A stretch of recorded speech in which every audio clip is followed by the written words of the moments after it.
Riwruog Nases kod Nyamreche ma pacho ka nan obuogo mar biro bago ng'anyo margi chakre tarik 8 dwe mar 8 kaluwore gi gima giwacho ni singo mathoth mapok piny owacho okete tim kaachiel gi lwasi marach mar tich.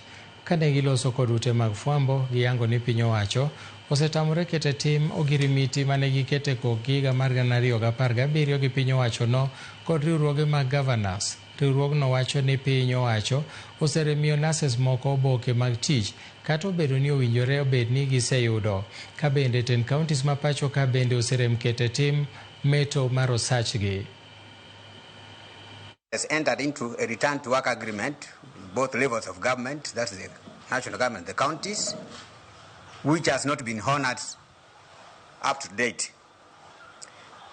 Nurses have been patient enough, and if we take an industrial action, the government stands to be blamed. There is an SRC circular that increased salaries for the public workers. Counties have never honored that SRC circular.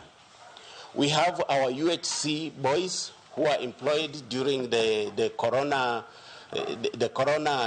issue. So far, they have not been put on permanent and pensionable.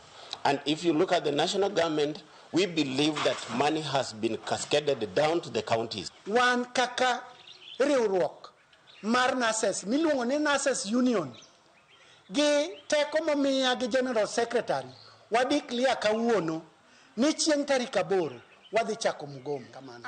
Wakwayo jopiny, nakie chieng'no ka in gi jaherani moro matuo kuom ame marach, wago mos, ok wabiro bedo osiptal, waonge chieng'. Wadhi gomo, wadhi ng'anyo, kendo wadhi launch ng'anyo wano e yo mamalo, e ngadho mamalo ahinya, e standard mamalo Nairobi kucho. Mak mana ka sirkal mamalo, sirkal mapiny ka mag ugatusi obedo piny moneno ni gik mwawachogo gin gik mwasewacho kod gi higni gikete tim mondo